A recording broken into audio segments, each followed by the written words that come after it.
Malaysia and Johor have a once-in-a-lifetime opportunity. However, it will need to prove itself at beginning now when it comes to infrastructure, dispersal of traffic. So that is why I think instead of just blaming it on Singaporeans, this is for the Johor state government and for the federal government to ensure that there are sufficient laws, structure investments done today to prepare for the future. If we don't, then you will see gentrification. Then you will see immense increase in cost of living. When Singaporeans spend in Johor, who are the beneficiaries of this additional expenditure? Or if they purchase more properties, is the government building more affordable housing in those areas so that there will be no gentrification? This is the duty of the Malaysian government. And to be honest, this is not new. Malaysia can learn from Singapore. If you look 20 years ago for Singapore, the late Lee Kuan Yew always believed in bringing in the smartest and brightest talents into Singapore, no matter the political cost. At that point in time, people were disputing, saying they are taking our homes, they're taking our jobs, they're taking away our opportunities. But because Singapore today has a house ownership rate, I think close to 90%, I think that sentiment is much lower. But in Malaysia, if we do not have access to quality public transportation, quality jobs, quality housing, affordable electricity and water, then you will see public sentiment in Johor exploding. Because in the end, I think the one who will take the blame here will be the state or federal government, not fellow Singaporeans. Because, I mean, why complain when people spend money in your country? I mean, if anything, we should be welcoming that. Not really a morning person, but I know he is. Oh. In fact, I heard, that he actually wanted to cycle. But then I'm not sure where that has gone. Yeah. So this person is very illustrious. We here in Singapore read up a lot about him on threads. Yes. We, from like celebrity perspective, we consume his alleged love stories. I don't know. But we're not here to talk about that. No. Because I feel that if we delay this interview even longer, the nature of modern politics is so many things. And it happens over like weeks, It's not talking about months or years. Like things happen in weeks. If I can just give a short chronology of the things that we initially wanted to ask, and right now it's like snowball over, like your justice for Zara, your acquittal after a long legal battle, the Era FM issue, illegal ride-hailing, the Road 95 now, the shoebox thing in threads, and many more. We're with Syed Saddiq in the studio, in his residence, I believe. Thank you very much for having me. I mean, to be honest, I definitely prefer to be there. But as we are having this session in 2 hours time, I have Parliament. So I do not want to miss a single day of Parliament. So far, my record is 100%. I do not want to blemish that record. So we're also quite careful in this particular interview. Point taken from a previous podcast. Yes. We didn't do that podcast, but I think Keluar Sekejap did one with our leader of opposition, Pritam Singh. And it kind of like created some sort of chaos here locally. With PAP mentioning that politics should stop at the water's edge. Yes. Are you going to get flack for this? Not at all. It is the norm. It is the norm. If anything, we uphold freedom of speech, expression. We celebrate diverse viewpoints. We love talking to our brothers and sisters in Singapore. Practically, guys, we are family. I mean, half of my family are in Singapore. Nice. Can you imagine stopping me from talking about politics with my family members? I mean, and politics is about daily lives and daily transactions. Can you imagine you guys stopping me from making fun of Singaporean food, making fun of how clean Singapore is, or how I cannot bring chewing gum into Singapore? That's quite sad, If anything, we should have fun. Yes. So I want to kind of like start with I'm someone who goes into a doom scroll of the series of events that you go through, and I think it's quite, as a reader, I feel fatigued as well. Like I'm thinking, how does Syed Saddiq go through all this? Especially now you've been acquitted after a long legal battle. I want to ask then, what keeps you going after all these difficult years, to know that you had to go to like the court appeal, and then after that you were acquitted? I was like, wow, Malaysia macam ni I think since I'm speaking to you guys or fellow Singaporeans, I think one line summarizes it quite well, which is from the late Lee Kuan Yew in his speech in dealing with the protests by Singapore Airlines staff and pilots in particular. He said that whoever wants to govern Singapore will need to have the iron in him. If not, they'll have to give it up. I think that line alone summarizes my grit, because I believe that in a developing country like Malaysia, which aspires to reach a developed status, having the best education system, public transportation, to ensure that people can climb up the socio-economic ladder based on your hard work and intellect instead of pure connections or the birth lottery. I think to get Malaysia to that level, obviously it requires immense sacrifice, not just of me, but of many others who believe in that cause. I believe in making Malaysia a developed country, and I know that it will, throughout that road, there will be some sacrifices which need to be made. In the process, there will be sacrifices. I'm prepared for it. I hope my family is prepared for it. And I believe what I went through for the past 5 years through the legal battle was just a part of the process. It's just part and parcel of the journey. As long as you believe that part and parcel of the journey will end up leading Malaysia to that goal, I think it's immensely worth it. Now, there has been a lot of talk about the independence of the judiciary, about cases like the case that you went through.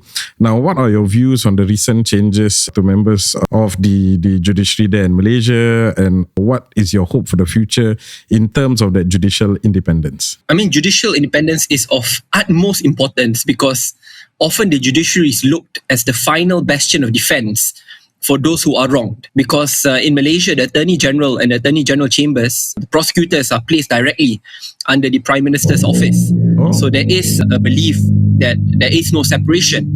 However, the judiciary is independent. So on this path, I definitely do defend the integrity of the judiciary.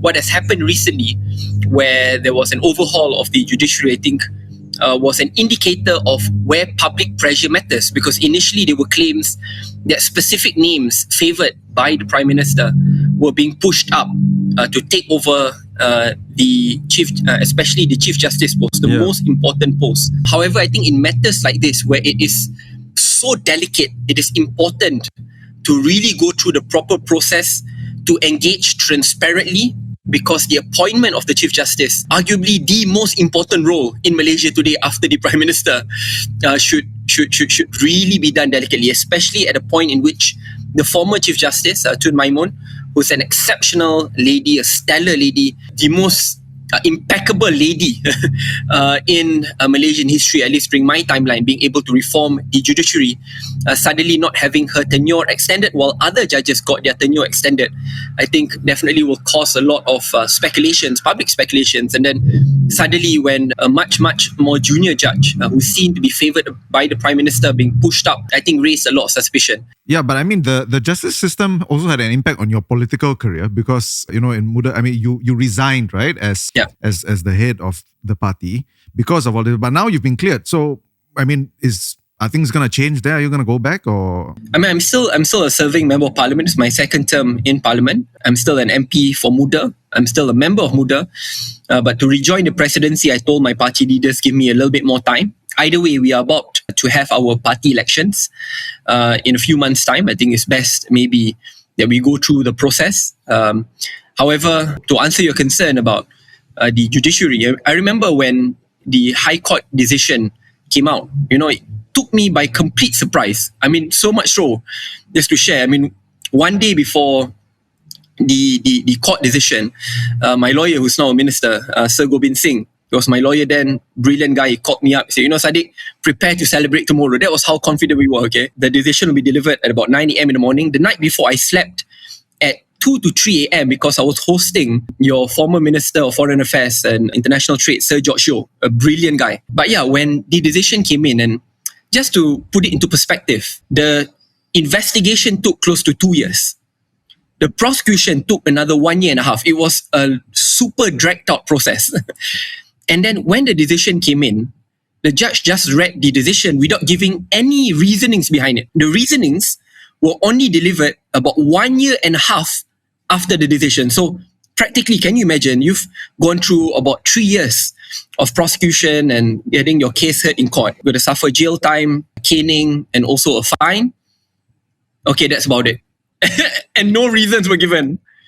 And in that 1 year and a half, I wrote so many letters pleading, because I cannot start my appeal until I get the written judgment. I was pleading, please. And at that point in time, the judge in the court said, okay, he will need 2 weeks to come up with a written judgment. That 2 weeks became almost 1 year and a half. Yeah, so Saddiq, like you're seen as the modern face of Malaysian politics, and like the length of which you explained earlier makes me think like, the new breed of Malaysian politicians such as yourself. Do you think you still have to play by the same old rules, or you feel like within this lifespan of yours that you can change the system? To be honest, I'm very optimistic.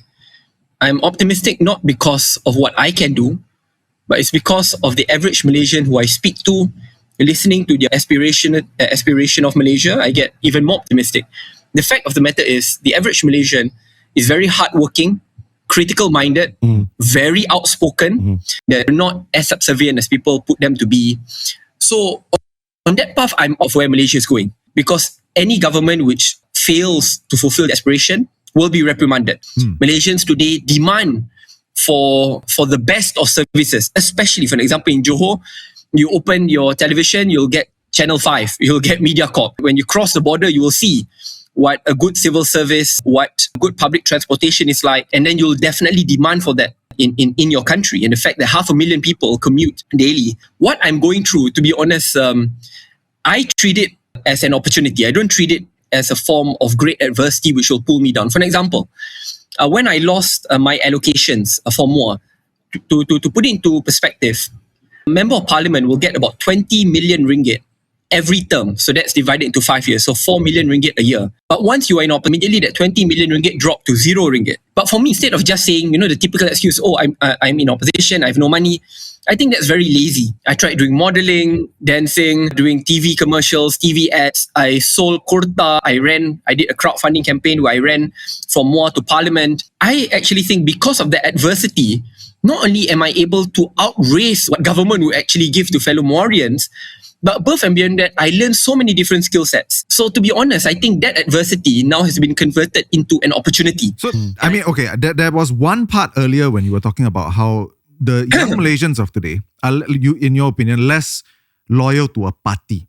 And I don't know about you guys, but I feel that that's kind of the sensing here as well, that younger people are, being less drawn to the party for its own sake. And they're more looking at, like actual governance, whether or not whoever's in charge can bring what they want to the table. So, like, as a young politician, do you really think that this is the trend that is moving across, both of our countries? Because, I don't know, like, what do you all think? Is that something that you see? I resonate with that. Yeah. I feel so. I see this as a positive trend, because when there is no staunch political loyalty, every single politician and political party will have to up their game. They cannot just rely on nostalgia. They cannot just rely on past developments or the relics of the past. And that, I think, will increase meritocracy in politics. What can you offer to me today? What can you do for the future of the country? Above and beyond that, today, the democratic space has grown a lot. With social media, you can monopolize mainstream media, but as long as there's social media, that's where young people get their news source from. In a way, the opening of the democratic landscape will lead to better democratic practices and accountability. So I think the trend where young people are a lot more selective, thoughtful, less loyal to any political party will reap strong democratic dividends for any country, because we will always have to be kept on our feet. Yeah, I want to push back a little bit on this, because you know how earlier before recording we talked about how I used to be quite woke, but I've outgrown that, right? And so I question, right, whether when you talk about young people, the opening of democratic space and how young people are more able to fight for what they want now. Is that short-sighted though? Because, the fact is, right, maybe we just look back 3 years ago during COVID, the peak of COVID, when wokeness was at its strongest, at least here in Singapore. We experimented with wokeness in politics. It failed miserably. So is that necessarily a good thing? If young people are being more open to say, I want this now, but then later, 5 years later down the road, then they realize actually, maybe that wasn't the best idea. Your example is the best for us to reflect on. You mentioned that previously you subscribed to wokeness, and then now you are transitioning out.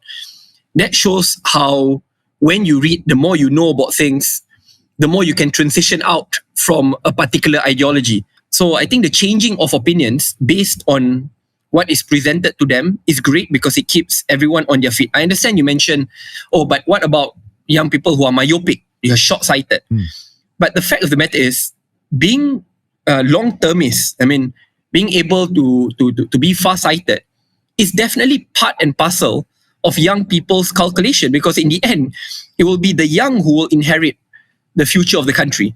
If the country is in immense debt, if the country doesn't provide good quality jobs, if the country doesn't provide good healthcare, therefore cannot maintain a great form of longevity, that will all affect young people the most.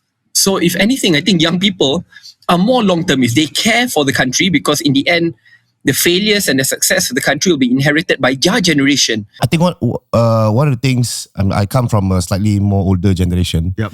A lot of like political talk when it comes to you is focus on what young people want, young people want this, what's the future of Malaysia. But don't you think like in a sense you're also scaring away the older voters because they're more used to kind of like a very old way of, legislation, of politics. And even in a sense, if you were to ask how our voters reacted during elections, you ask the older generation, kan bagus government kasih duit, SG 60, we have like our handouts and all that. And in a sense, Prime Minister Anwar Ibrahim recently gave out 100 ringgit to, I don't know whether to appease sentiments or whatever. Oh, right. Yeah. Yes. So you're talking about the new way forward for Malaysians. But do you feel it's also scaring the older voters who look at it as like a direct threat to what they are used to? To be honest, I think if there is a strong, competent alternative, you will be able to rope in young and old voters.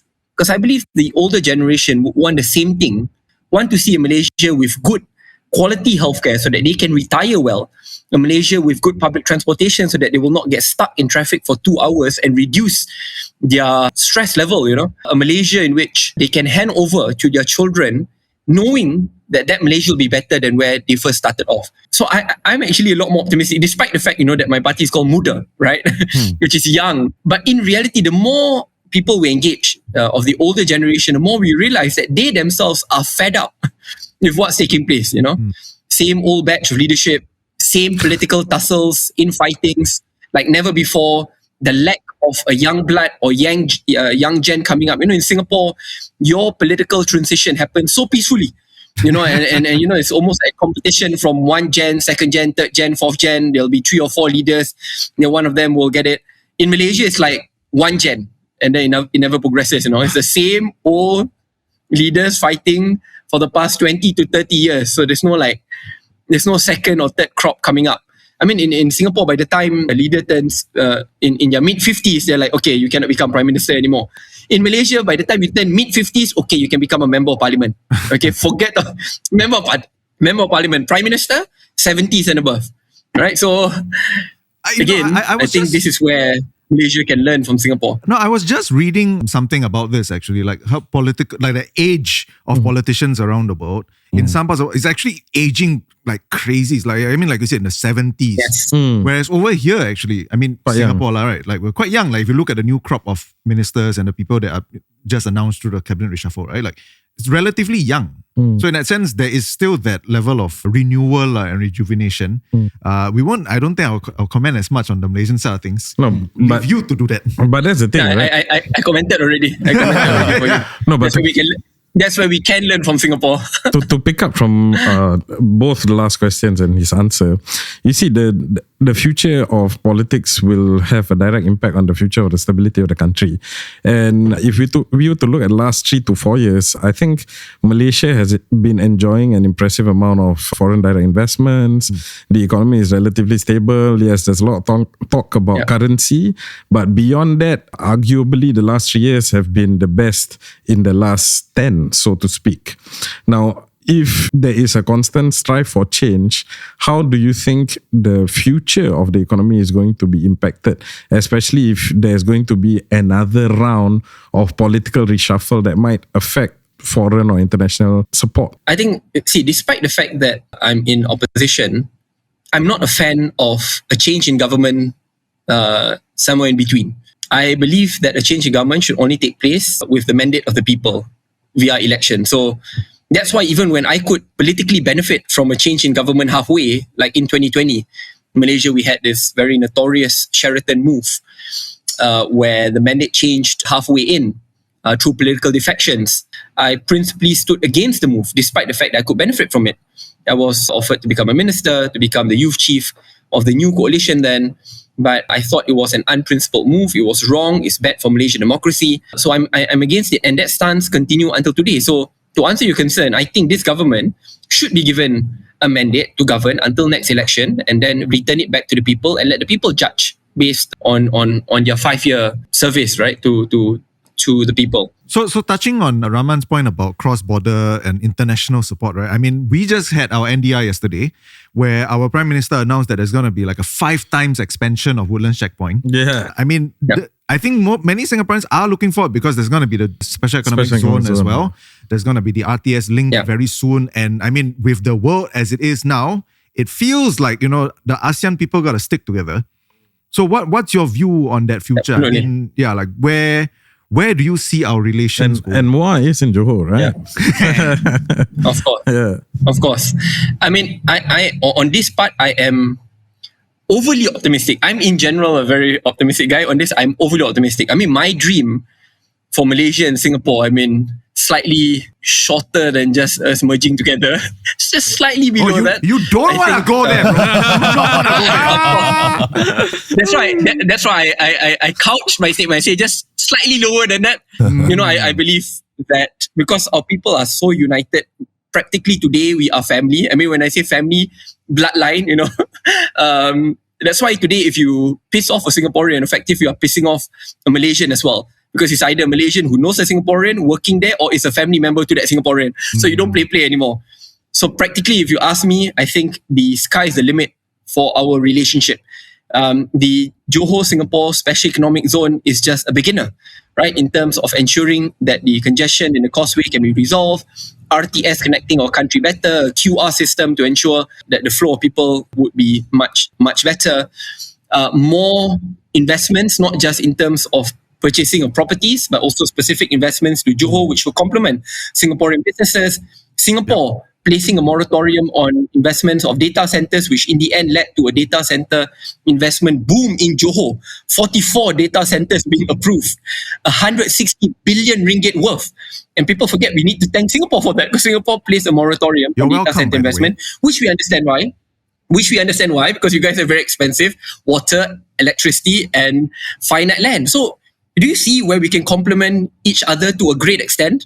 I mean, to be honest, if really, I think it's a lot more of Johor and Singapore being just reimagining a future in which we are a singular economic entity which complements one another while having different sovereign identities. So where there are areas of commonalities, immediately form singular units managing it because it is a clear win-win situation. For the Singaporean side, I think when it comes to infra, you guys are top-notch, potentially the best in the world, right? Public transportation, dispersal of crowd. Once Malaysians go to Woodlands, you wanna enlarge it. You guys are already, I think you guys will do remarkably well there. Where can it go wrong for Malaysia? For an example, once the RTS is up, during peak hour, for an example, where you transport 10,000 additional people, do we have enough public transportation or a dispersal network to ensure that the 10,000 people will not be clogged up, you know, on our side of the borders? Right. The last thing which you want is a car-reliant Johor, which in the end will just increase the level of congestion and piss off fellow Singaporeans to a point that fellow Singaporeans do not want to come over. Or for those who have already bought properties near the surrounding area, then suffering because congestion, property prices goes down, etc., etc. So if anything, I think from the Malaysian side, we need to prove ourselves well, because if we do this well, right, in the next 5 years, those Singaporeans who cannot afford to buy a HDB flat or will not be allowed to buy a HDB flat, now buying property in Johor with the cost of living of Johor, but earning the salary like a fellow Singaporean. Syed Saddiq, what about your ground sensing of reactions for Johorians, especially when you mention all of this, like, you know, economic opportunities for both countries? But the sense I'm getting online is that Johorians are quite incensed with this because it spiked up rental, food prices have increased, cost of living has increased.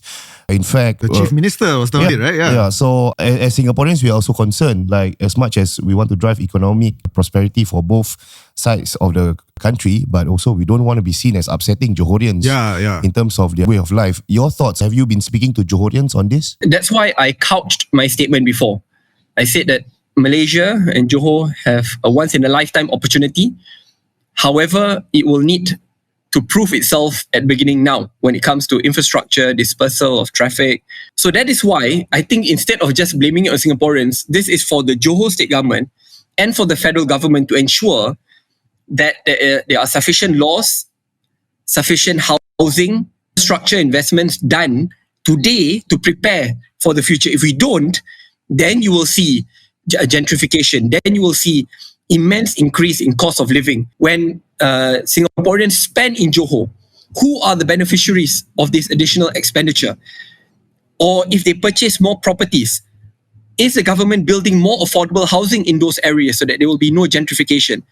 This is the duty of the Malaysian government. And to be honest, this is not new. Malaysia can learn from Singapore. If you look 20 years ago for Singapore, the late Lee Kuan Yew always believed in bringing in the smartest and brightest talents into Singapore, no matter the political cost. Right? And at that point in time, people were disputing, saying they are taking our homes, they're taking our jobs, they're taking away our opportunities. But because Singapore today has a house ownership rate, I think close to 90%, I think that sentiment is much lower relative to Malaysia. Because Singaporeans today will have access to a quality job, that concern is lower. But in Malaysia, if we do not have access to quality public transportation, quality jobs, quality housing, affordable electricity and water, then you will see public sentiment in Johor exploding to a point in which it may rupture our relationship. But even though it ruptures our relationship a little bit, again, I don't think it will go to the negative, to the old days where it becomes very negative or popular to attack on Singapore. Because in the end, I think the one who will take the blame here will be the state or federal government, not fellow Singaporeans. Because why complain when people spend money in your country? If anything, we should be welcoming that. Okay, so thank you very much. Thank you, Syed Saddiq, for spending some time speaking with our audience. I know you have a parliamentary session right after this. We don't want to hold you back. We hope to meet you in person. Yeah, I really hope so. Yeah. I look forward to visiting Singapore. I'll be there definitely in January for a talk. No, we would have been willing I should to go visit to you. there earlier. Yeah, we wanted to go to you, wherever you are. Yeah. We are always looking even for better. Darren likes durian. I do not like durian, excuse me. Yeah, we'll look at a possible block in the future and see where our schedules align. Yes, and we want to take this to a proper recording and and ask you more questions. Because evidently there's more actually that we can talk about. Yeah. But all the best in your political endeavors, and we hope to see more of you in social media. We will hear more about you for sure. Yes. And thank you for this session. We'll see you on the next podcast only on planb.sg. Bye-bye.